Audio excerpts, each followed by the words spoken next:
Okay, so we're back in Tomer Devorah. This is day 16. So you won't see any content out of me aside from tonight, probably until the end of the week, because we're coming up against Rosh Hashanah. So may you be sealed for a good year, and just keep in mind that everything in your year, it absolutely adds up. And one thing I want to share with you, because I think it's significant. Normally, I'm not sure if I would really share this, but so during the 3 weeks, I tried to get some guys together to do a phone call. Like a group phone call to do Tikkun Chatzot, the midnight prayer. And, my drive to do this was, we've likely never lost sleep over the destruction of the temple. So the least we could do is lose a little bit of sleep for those 3 weeks to mourn the destruction of the temple. And there was a viewer of this channel that actually stuck with me for nearly every night. I don't remember exactly. I wasn't keeping track, but nearly every night. And I will say this. So I learned recently from a rabbi, and I don't remember exactly who it was quoted from. It might have been the Arizal. But basically, the Tikkun Chatzot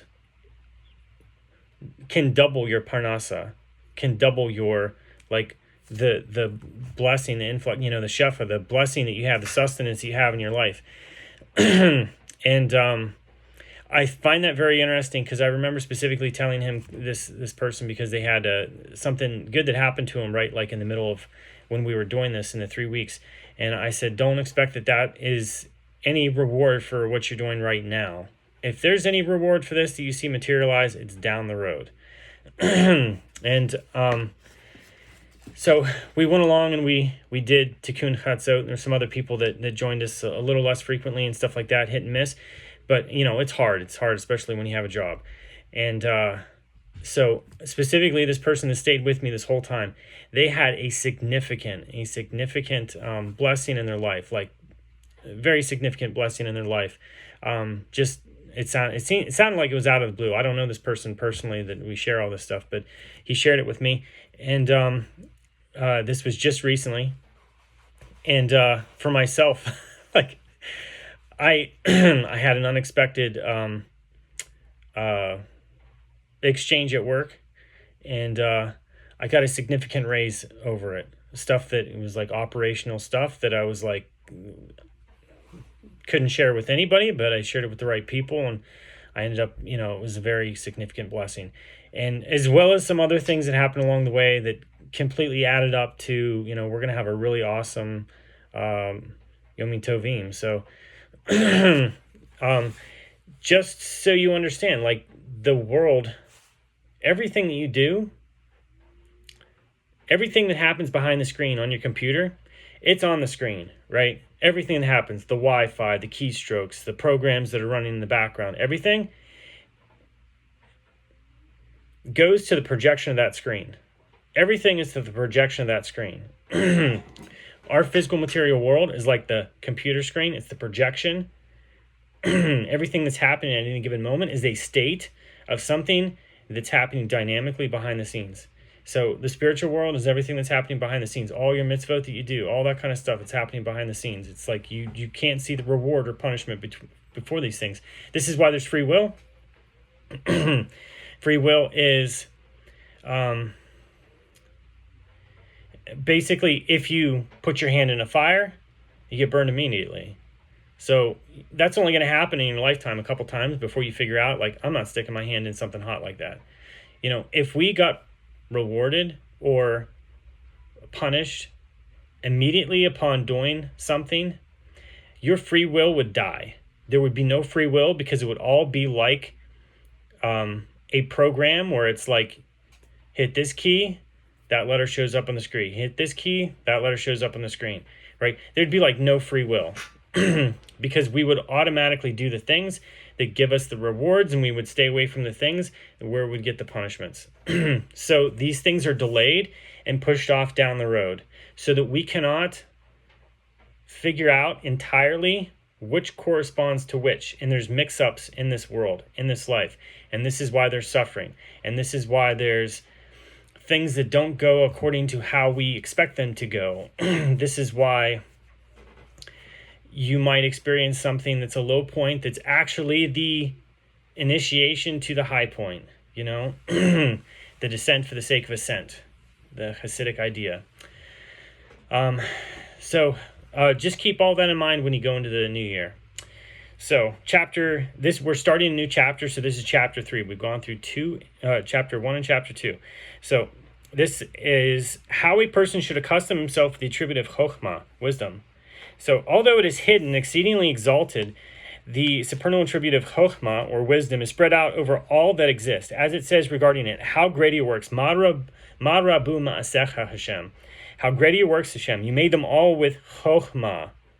Tehillim, that's Psalms 104:24. Similarly, a person's chochmah should be found in everything, and he should teach in order to benefit other people within his chochmah, each and everyone according to his capacity. If you know something, teach it.